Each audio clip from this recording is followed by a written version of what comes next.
one is really weird to see Google's logo on the Apple website, on the Apple developer. It's like the ultimate Supreme collab. Mate, it's yeah, hype beasts. Take a look at this one. Mate, it's so weird to see that. Like, yeah, it is. It's the link up you never thought was going to happen. I never thought I'd ever see that. It's like Barcelona and Real Madrid coming together to make an ultimate team. Like, yeah. It is. Mate, it is. Never it's like, yeah. I'd never think I'd see that. It's like Harry Kane wearing an Arsenal shirt. Oh wait. Yeah. Shit. Google it. No, but it's like Madrid and Barcelona, even though they kind of already do, but they could turn around and just be like, no, all of the TV money has to come through us now because we're the most trusted brand. Yeah, you dominate the market. And unfortunately, Apple kind of has done a lot to earn people's trust. Yeah, they're and quite. I don't want to dig them out. Yeah, like so many governments have tried to forcefully take data from them, and they've been like, no, we have customer policy in it, which is like, in this day and age, that's fucking priceless. I think they to are have a company that values that. They're trying to become that household brand of security. They understand. Yeah, exactly. They understand exactly the same as green energy. You stand to make a lot more money from being popular than you do from forcefully undercutting and things like that. The good guys in business will make money if you've already got that big brand reputation in it. Like, it's just simple, isn't it? If you go into a shop and Apple and Huawei have got two phones, bro, like 99 out of 100 people are going, I don't trust Huawei. I kind of trust Apple in it. Yeah. That's it. They're winning the sales. Yeah, it's but seeing that on the side, the thing that's good about it being decentralized from being like a government sort of government held data. Yeah. Yeah, well, I mean, it's more the way that the messages are passed between the phones. I think it's more of like a protocol that is a lot more anonymous and protects privacy. So it doesn't. So essentially, it's not saying you were infected by this person. So I think at this time, at this place. I think that's the idea, is that you don't know who you were infected by, but you know that you were around, or you might not even have been infected, but you know that you were around someone, because that is obviously a concern. You know, like imagine if you got infected by someone, and then you blame them for being the reason that you were infected. Like, you know, imagine like the claims that could come out of that. You know, what's it going to be like when people are queuing? If I've been around you and you infected me and hindered my ability to work, is that a claim in the future? Is there a claim there in the future? Are you the reason that I can't conduct business? You know what I mean? Like, that's the reason. Well, it's not the only reason, but it's one of the reasons why making sure that it's kept private, the information about who is infected and who's infected other people. I don't think we should know. I don't think we need to know. I think we just need to know that we have been infected and need to self-isolate. But it's just keep it as simple and as less information driven as possible. Well, and just make it straight. Well, that's one of the things. You need to go indoors. Their main focus is on privacy. But like you say, though, it is kind of weird and kind of scary to see. It's good to see like that they're working together during the pandemic. 100%. Is a good analogy for what you said before we like go on with the using the different systems, a government centralized and a decentralized Google, Apple.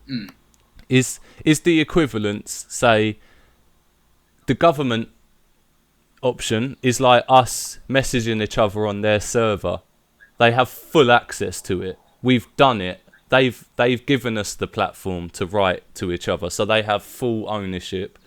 And Apple, Google's more like us talking through an encrypted WhatsApp chat. Yeah, well, I guess it would. There's a lot more barriers to getting into that data. And the other thing is as well, it's you're going to be much more strictly regulated as a company than you are as the government, aren't you? If you're the guys making the rules, then you're going to be. Oh no, that's fine. Why is it? Because we just decided. Yeah, exactly. If you're if you're under scrutiny, this is why scrutinies can only be good for us as people and as users. like having it in the hands of these or these companies. I suppose the only thing that'd be bad is they try and really milk it to make a lot of money out of it. Is the only thing. But yeah, being strictly regulated, a lot more strictly than a government is, that's beneficial for us. But I mean, between them, try and find a quick statistic for you on how much they actually own of the smartphone market. I think I've got some it's not up to date, but it'll give you a general idea of the amount of just the duopoly that they do hold of the market. And I'll compare that as well back in 2007. Back in quarter one 2009, an operating system called Symbian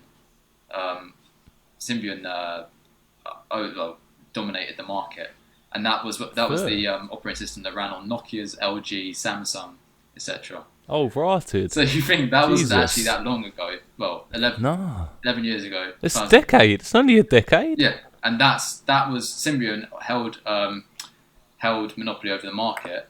iOS and Android. I mean, iOS had a bigger market share than Android did.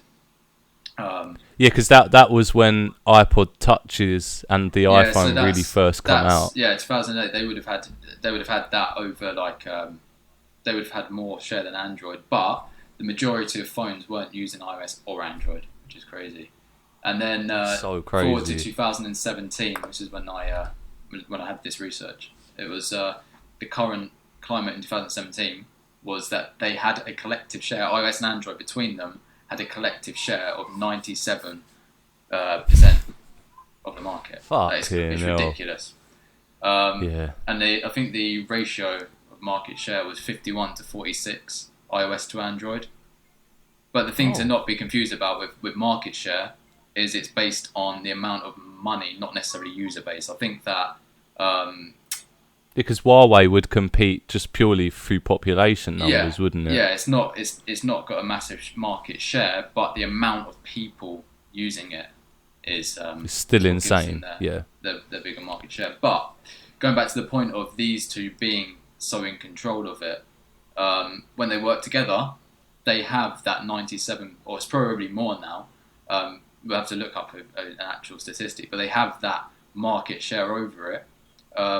Control all the devices, and they've got that big say. Who else is going to, apart from governments, been laws being able to hold them to account? But that's what stagnates markets anyway, and getting locked in to these markets. And whatever they give us is whatever's new. It's the whole situation with Microsoft. And imagine if we were all using Internet Explorer still, the web would not have moved forward. No, I don't know if you've browsed the Chinese web, but they're still using IE5, and a lot of websites still use that, and it's just the old MSN layout. So impossible to read. Things don't progress when there's no one challenging ideas and bringing forward innovations and stuff. When you can't get into markets, when there's high barriers to entry, and that I can see being a problem. Is the fact that these two, when they do work together, that competition between them. I'm an iOS guy, always have been, but I don't want Android to I'm a gang droid. Are you? No, but I don't want them to completely disappear. Because that competition has brought us all of these amazing things over the last few years. Consumers so much. It's like the Intel and AMD war. For ages, Intel just completely dominated the market. There's no competition with AMD. I mean, I stuck by AMD because I'm an AMD fanboy, always have been. Unlike certain people. Got a tattoo on my thigh. No, but AMD recently came back. Was you about to call Sammy out then? You said certain people. He did defect to Team Blue. I'm gonna have to say. Pagan. But that was before. I should stop. Do you know what? I need to stop saying pagan because the British religion is paganism. The people that enslaved us brought Christianity. We aren't Christians. All right? Need to stop calling people pagans. It's not an offensive word. Yeah, no, that whole thing about Intel and AMD Intel and and AMD, yeah. these competitions in tech, people always trying to fight for to be better, can Yeah. only be good for us as people. It's like the Yeah. whole argument between Apple. Tech's the biggest example of it as well. I think We need like that you could, competition in yeah, never. to exist as it is, it has to have the competition. Like you said, Intel, AMD, Apple, Google. Without them, a lot of the stuff we'd looking at would look different Yeah, right now. and If you know what I mean. and the other thing that's good to see them competing is not necessarily just on a like a monetary basis, you know, like not trying to like compete on that in that way, but Yeah. competing to see who is the best at handling data, who is the best at being better with privacy. That can Who's only the most be, trusted? exactly. Yeah. That can only be better for us as consumers, Yep. and especially in a time like this as well. We Yeah. need to be so careful with. It's so important, bro, because like look at this, like the fact that there isn't any trust there means that one, people aren't going to use this app, and two, people aren't going to be getting vaccines. And that's, as much as I'm not like so much pro vaccine, I don't think you can be like pro injections or pro, like, do you know what I mean? It's very independent of what that vaccine is. Yeah. You can't just be like pro every vaccine ever has worked 1,000,000%. Like, it's just not true, is it? Like, Bill Gates is in court at the moment because of swine flu things, and he'll admit that. He's admitted that on live telly. Yeah. Like, vaccines aren't the be all and end all of medicine. It's not. This is like, people might paint it like that, but that's only to fight back against the people that are like, all vaccinations kill. Do you know what I mean? And so people take to the extremities to try and prove the other one wrong. Really, it's a little bit closer to the middle, isn't it? Some are good, some are bad. That's science. Yeah. Do you know what I mean? Yeah, but it is that whole scrutiny. Like, I think that's been an underlying theme of this, about the whole way that scrutiny in any capacity and competition against each other in that sense is only benefits you as people. You know, like only benefits us as the end users, people in the middle.